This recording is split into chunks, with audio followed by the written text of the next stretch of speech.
자, 사회문화 4강입니다. 부가가치세에 대한 이야기인데요. 자, 먼저 개념 정의부터 들어갑니다. 자, 부가가치세라는 것은 국세의 하나로, 국가의 그 세금의 하나로 재화의 공급이나 수입 또는 용역의 공급 과정, 각 단계에서 덧붙은 부가. 이 부가라는 말이 더 덧붙다 이런 뜻이니까 그 가치에 대해서 부과하는 세금, 조세. 이렇게 보시면 되겠네요. 자, 쉽게 하면 그 아랫부분 제한 공급 또는 수입되기까지 여러 개의 과정을 거치게 되겠죠. 여러 단계를 거치게 된단 말이야. 그러면 각 과정에서 이전에 생산된 재화의 여러 요소를 더해서 새로운 생산물을 만들어내겠죠. 자, 이때 새롭게 만들어진 생산물의 가치에서 그 이전 단계, 여기서 재화의 가치를 차감하면 그걸 빼버리면 결국 얼마만큼의 가치가 더 상승했는지를 알 수 있겠죠. 이게 바로 부가가치가 됩니다. 덧붙은 가치. 자, 아랫부분. 자, 부가가치는 임금이 될 수도 있고요. 우리가 보통 월급 주겠죠. 직원들 월급 주는 거 또는 이자 또는 지대. 우리가 건물이나 땅을 빌리고 나서 거기에 사용하는 대금들 또는 이윤들. 자, 이것들이 다 부가가치에 해당이 됩니다. 자, 용역이 공급되는 과정도 이와 유사하다고 했어요.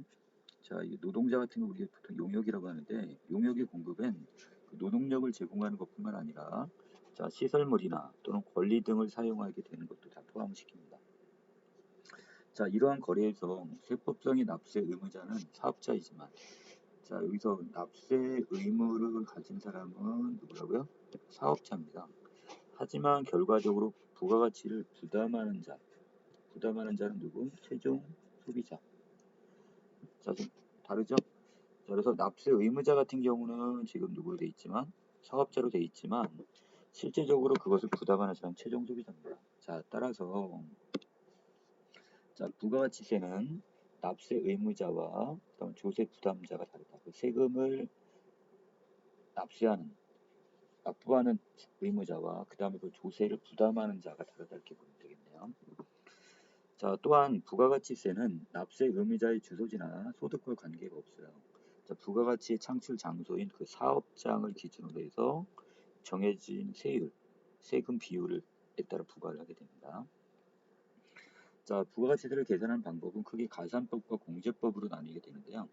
자, 가산법이라는 것은 자, 일정 기간 동안 발생한 부가가치를 구성하는 요소의 값들을 모두 더해요. 그리고 거기에다가 세율을 곱해주면 돼요. 자, 구성하는 각 요소들을 다 합하고 거기 곱하기 세금의 비율을 곱하는 방법입니다. 자, 예를 들어서 A가 10만 원짜리 재료를 사가지고 가공을 해서 파는데 여기 인건비도 들어가겠고 이자 그 다음에 이윤 자, 이런 것들이 투입됐겠습니다. 그럼 이 모든 걸 합했더니 그것이 얼마래? 자, 3만 원이라고 하면 3만 원에다가 일정한 세금 비율, 세율을 곱해가지고 세금을 산정하는 방법입니다. 자, 이 방법은 언뜻 보기에 부가가치에 해당하는 요소들을 모두 더한 다음에 세율을 곱하면 세금 계산이 끝나는 것처럼 되게 보여요. 자, 그렇게 간편해 보이지만 실제적으로 정확한 계산을 위해서 사업자가 부가가치를 구성하는 각 요소를 모두 관리해야 하고 국가가 모든 요소를 파악한다는 것은 그리고 거기에다가 세금을 부과한다는 것이 힘들기 때문에 자, 이건 사용하지 않습니다.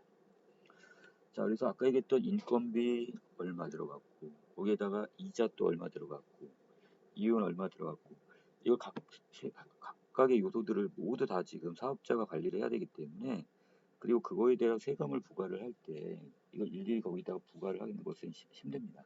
자, 이건 지금 가산법은 사용하지 않는다는 거죠. 자, 여기에 비해서 이 공제법을 지금 사용한다 여기인데 자, 이전 단계까지의 거래액 또는 부담하는 그 세금액이 있겠죠. 이걸 공제를 해서 세금을 계산하는 방법입니다. 자, 두 가지 방법이 있네요. 하나는 거래액 그리고 또 하나는 세금액. 여기에 따라 둘로 나누게 되는데 자, 먼저 거래액을 공제하는 방법인 전 단계 거래 공제법이 있습니다. 전 단계까지 거래 이거하고 연결되는데 자, 아랫부분에 보시면 자, 일정 기간 동안 자, 매출액에서 총 얼마만큼의 내가 지금 벌어들였는지 자, 거기에다가 내가 여기서 구입 비용이 있겠죠. 자, 이걸 뺍니다. 자, 그리고 나서 거기다가 세금 이 비율을 지금 곱하게 됩니다. 세율을. 자, 그래서 이 방법은 직접 계산한 부가가치에 세율을 곱해서 부가가치를 산출하기 때문에 과세가 되는 대상이 어떠한 요소로부터 창출된 부가가치인지, 자, 그리고 납세 의무자가 명확히 그것을 인지할 수 있다는 장점이 있습니다. 자, 하지만 자, 여기 비해서 이 품목별로 해가지고요, 이 면수의 제도를 적용할 수는 없다는 문제. 각 요소 하나하나 여기서 이것을 우리가 과세가 되는 요소 하나하나를 어디서 이게 부가가치가 납치되는지, 부가가치가 창출이 됐는지 납세 의무자는 인식은 할 수 있지만, 자, 문제는 나중에 이걸 품목별로 해갖고 면세를 적용하기에는 여기서 또 단점이 있다는 얘기죠. 자, 이게 품목별이란 말이 썼습니다. 자, 그 다음에 이거 말고 요번에 부담하는 세금액, 이걸 공제하는 방법이 되는데, 아까는 거래액이었고요. 요번은 세금액입니다. 전 단계 세액공제법은 일정 기간 동안의 매출액에 세율을 곱합니다. 자, 예를 들어서 이건 사례인데 2021년 1월 1일부터 12월 31일까지 자, 일정 기간 동안 총 얼마만큼의 매출이 들어갔는지 거기에다가 세율을 곱하면 뭐가 나오겠어요? 매출 세액이 나오겠죠? 자, 이걸 구하고 그 다음에 이전 단계 매입액에 여기도 세율을 같이 곱합니다. 자, 그럼 여기도 마찬가지 내가 이걸 어떤 그 매입을 하기 위해서 얼마만큼 금액이 들어갔고 거기 얼마만큼의 세금을 곱해주면 뭐가 나오겠어요? 요 매입 세액이 나오겠죠. 자, 그러면 자, 매출 세액에다가 매입 세액을 빼주면 자, 결과 어떻게? 아까는 거래액에서 거래액을 뺐는데 자, 여기서는 매출 세액에서 세액을 빼는 거예요, 지금. 자, 얼핏 보면 전 단계 거래액 공제법과 거래액 공제법과 세액 공제법은 비슷한 것처럼 보이지만 큰 차이가 있습니다. 자, 매출액과 매입액만 증명하면 되는 전자. 바로 뭐였죠? 예, 거래액 공제법이었죠. 이것과 달리 자, 후자는 자, 이 매입 세액 여기 세액에 의해서 세액 공제법은 전 단계의 납부 세액을 증빙해야 돼요. 자, 왜 그 기준이 되는 어떤 이게 있어야지요. 이번 기간 동안 일정한 기간 동안 얼마만큼의 세액이 더 지금 나왔는지를 산출할 수가 있잖아요. 그 차익을 계산을 하기 위해서는 전 단계에 납부된 세액이 얼마만큼 증적했는지 그걸 증빙을 해놔야 됩니다. 자, 전 단계 세액 공제법은 매입 세액 금액 세금 계산서에 발행이 필수적이기 때문에 사업자 간의 상호 견제를 통해 탈세를 예방할 수가 있어요. 자, 세금을 탈루하는 거 있죠? 빠뜨리거나 이렇게 하는 거. 자, 이런 걸 예방할 수가 있겠고요. 왜 매입 세금 계산서가 이미 발행이 되기 때문에 자, 이것이 어떻게 투명하단 말이에요, 지금. 자, 그리고 또한 국가가 사업자들의 거래 현황을 파악하기가 지금 쉽습니다. 자, 그 다음에 특정 품목에 대해, 자, 아까 우리 품목별로 지금 거래 공제법이나 이건 지금 힘들다고 했지만, 자, 여기서 이 특정 품목에 대해서, 자, 여기서 어떻게 되냐, 부가가치세를 면제해 주기가 수월하다는 거죠. 자, 그래서 이 세액공제법은 특정 품목에 대한 부가가치세를 면제해 주기가 더 쉽다. 이렇게 보시면 되겠네요. 자, 또 한 가지 특징이 있습니다. 사업자가 부가가치 계산을 위해서 부가가치를 구성한 요소들을 개별적으로 관리하지 않아도 된다는 장점. 자, 왜? 이것은 지금 세액에 대해서 자, 매출 세액에서 지금 매입 세액이니까 자, 거기에 의해서 계산이 되기 때문에 각 항목별 요소들을 따로따로 지금 관리하지 않아도 됩니다. 자, 그래서 우리나라가 지금 사용하고 있는 건 어떤 거라고요? 자, 바로 전 단계 세액 공제법입니다. 자, 그래서 매출 세액에서 매입 세액을 빼고 거기에 자, 세율을 다시 여기 그걸 가지고서 계산하는 방법이 되겠죠. 자, 예를 듭니다. 전 단계 세액 공제법과 그다음에 10% 부가가치세율을 적용하는 나라에 자, 우리나라 같은 경우 여기 세액 공제법이라고 했으니까 자, 이 경우에 갑, 을, 병 각각 이 사람들이 나무 가공 공장과 가구 조립 공장과 그다음 판매 매장 자, 이걸 운영을 합니다. 자, 이때 자, 갑이라는 사람은 지금 을에게 또 을은 병에게 어떻게 해요? 각각 또 병은 소비자에게 자, 이 물건을 팔았겠죠. 자, 그럼 각 매출액에 매출 세액을 더한 여기 매출 세액을 했으니까 자, 여기에 대한 가격인 자, 얼마? 매출액 아까 여기서 10%의 부가가치세율이니까 매출세액을 여기다 지금 더하면 되겠네요. 자, 그럼 매출세액은 어떻게 나온다고 했어요? 매출액 곱하기 그 가치세율이니까, 자, 여기선 10%만큼이 지금 부가가치세가 붙었을 거예요. 자, 그러면 처음에 100만 원에다가 얼마? 10만 원에 바로 매출세액이 지금 붙었네요. 자, 그럼 110만 원이 되겠죠? 자, 그리고 그 다음에 220만 원, 330만 원의 재화를 판매하게 됩니다. 자, 여기서 여러분들이 조심할 거. 자, 최종적으로 지금 부가가치세를 소비자가 부담하는 금액이 얼마라고 했어요? 30만 원이 나왔다고 했어요. 자, 어떻게 보면 그냥 110만 원, 220, 그 다음에 330이니까 자, 점점 더 커져 보이는 것처럼 보이지만, 자, 그런데 실제적으로 보면, 자, 이 100만 원에서 거기에 10만 원의 지금 부가가치세를 지금 누가 갑이라는 사람이 납부를 했죠.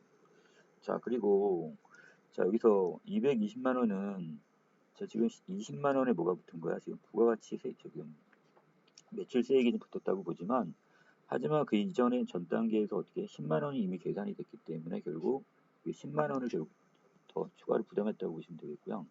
그다음 330만 원도 마찬가지가 되겠죠. 매출세액 30만 원에서 매입세액 20만 원을 빼면 전 단계까지 해갖고 20만 원을 빼게 되면 결국 여기 병이라는 사람이 부담하는 것 결국 어떻게 여기서 납부한 금액은 10만 원입니다. 하지만 결국 이것을 부담을 한다는 거 실제적으로 납부를 한 거는 누가 됐지만 자, 그거 갑을 병이었지만 실제적으로 납부한 건 누가 되는 거예요? 자, 이거 최종적으로 330만 원을 주고 산 바로 누구? 이 소비자가 결국 이 330만 원 안에 있는 30만 원의 부가가치세를 지금 부담했다고 봐야 되겠죠. 자, 이 30만 원 갑을병이 납부해야 할 부가가치세를 자, 결국 모두 합한 값이 되겠네요. 자, 특별한 경우 부가가치세를 면하게 해주는 경우가 있습니다. 자, 다른 말로 이걸 우리 면세제도라고 하면 되겠죠. 자, 이러한 제도에는 영세율 제도하고 그 다음에 면세제도가 있습니다. 자, 먼저 영세율 제도란 매출세액의 계산에 0%의 세율, 즉 영세율을 적용하는 겁니다. 자, 0%니까 자, 어떤 매출액이 있는데 거기다가 0을 곱해버리면 결국 어떻게 세금은 0이 되겠죠? 자, 어떤 경우에 많이 쓴대요? 자, 바로 이 수출하는 재화에 주로 적용이 된다고 했습니다.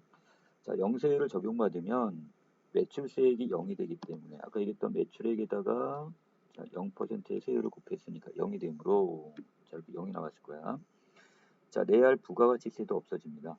자, 이미 지불한 매입세액도 환급을 받을 수가 있게 되는 거고요. 자, 여기서 특징이 하나 나왔네요. 자, 영세율 제도인 경우는 뭐까지도요?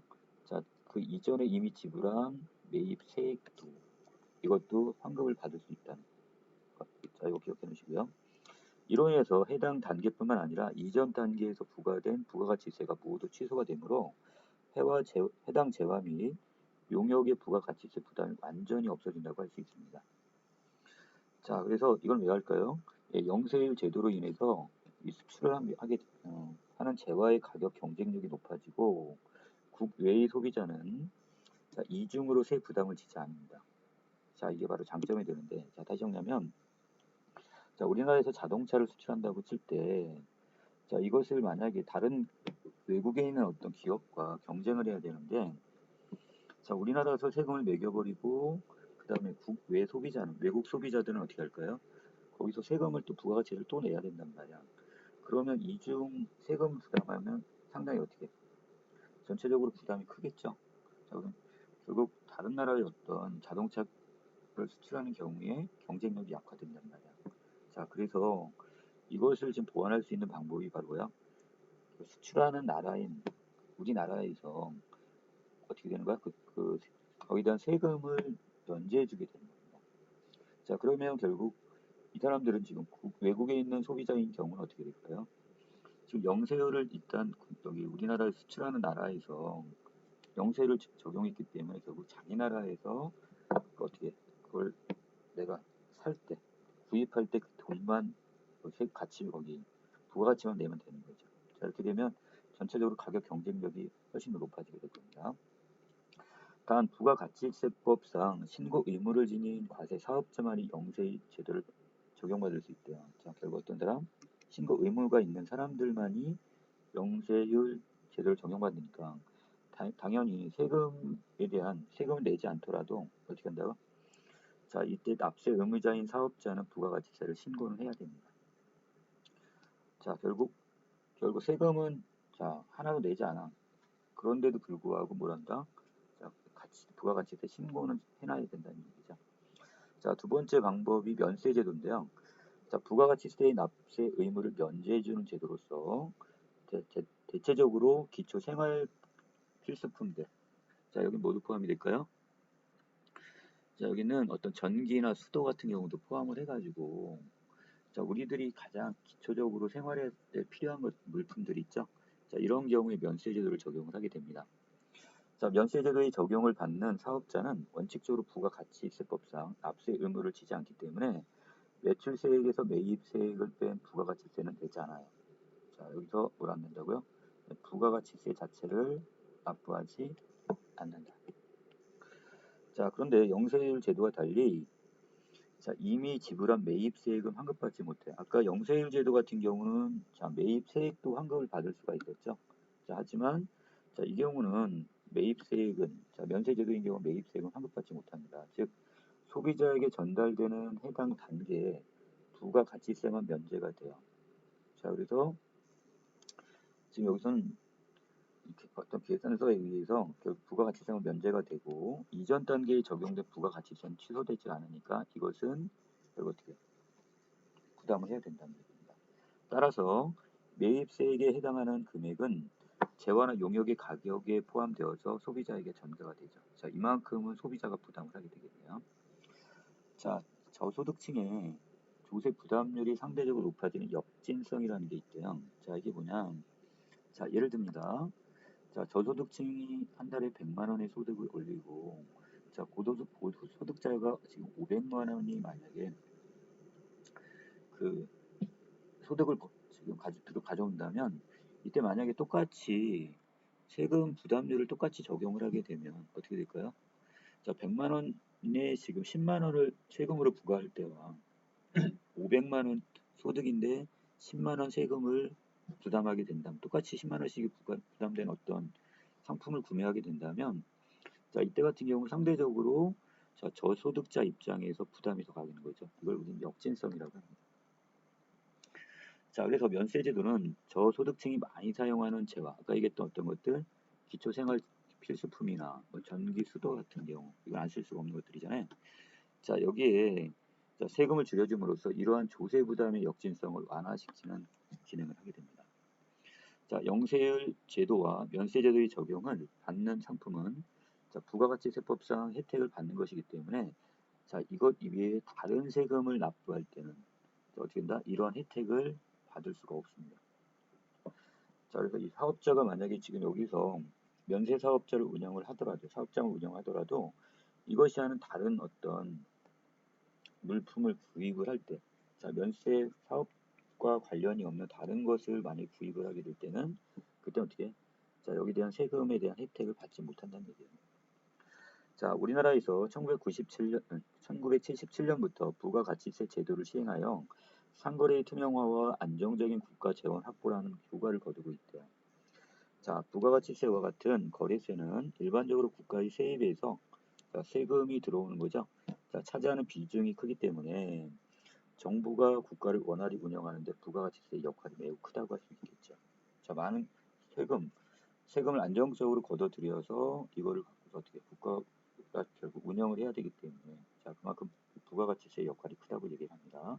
자, 이상 정리 마칩니다.